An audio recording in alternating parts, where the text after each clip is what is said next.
塔塔钢铁国际西洋棋锦标赛，在这里所下的每盘精彩对局都有机会被历史记上一笔。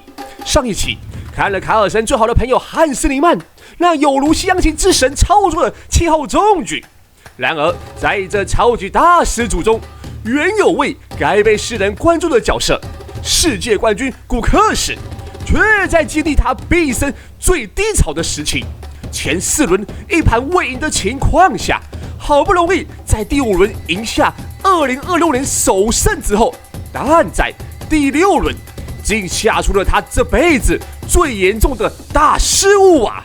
此黑的古克什对上了乌兹别克特级大师洛基尔别克，下成了西班牙中途交换便利。那什么叫做中途交换便利？常见西班牙这支主教看到 A6 兵 B 表态，要么2个选择，直接交换，这个称作西班牙兑换便利；若要保留，就称作西班牙非交换。然而最近世界特级大师们蛮流行的一个就是西班牙暂时不交换中途交换便利。这个中途交换就是这一支15兵，白方是否接受暂时得兵是很重要的终局走向。白方可以选择接受，白方也可以选择如实战所走的生根，黑方都可接受。因为若白方真接受，黑方互相 PK， 白方这个牵制或闪击，黑方完全不怕，因为这只王已经有主教看着，随时可以起势回撤，没有闪击，没有牵制，黑王随时稳稳换位着。洛基尔别克他也知道，落下这个局面就太平稳太平淡了，可能就和棋了，于是他选择先保留着，没有选择接受这支兵，而是给兵生根。轮到黑色，黑色当然就要生根了，于是双方就照着开局套路，稳稳的先排兵布阵。在几回合的操作之下，白方已经率先表态，将武器调往王翼，准备要发动王翼进攻。然而此时的古克什却迟迟拿不定主意，究竟是要将骑士先往中心摁过去，进行一波交换，然后后羿开始试着准备爆破，还是王翼先防着？在现场各种环境的压力之下，古克什选择后者，王翼先防着。当然在客观来看，这手防着也绝对是电脑引擎首选之二。但是各位，你们别忘了，这个可是人类跟人类战斗啊！人类跟人类战斗最难克服的就是心理压力。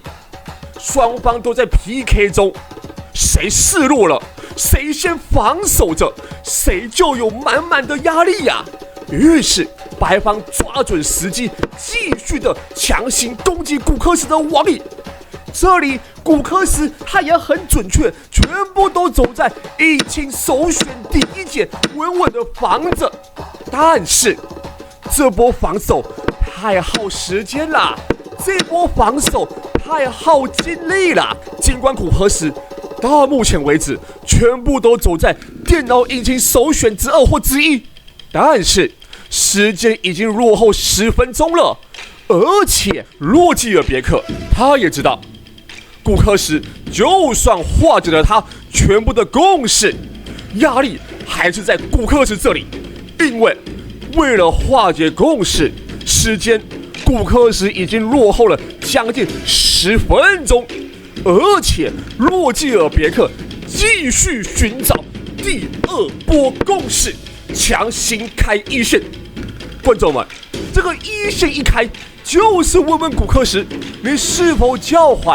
若你真换了，洛基尔别克双宝准备就要入侵黑方家了，继续考古克什了。古克什在压力之下实在不敢敲，若真敲了，就给白方第2波攻势城堡来黑色家了。于是想着就是用城堡先打个后，加时间。但是时间终究是有限的，在仅剩的8分钟，古克什走出这辈子最严重的大失误，保巨物。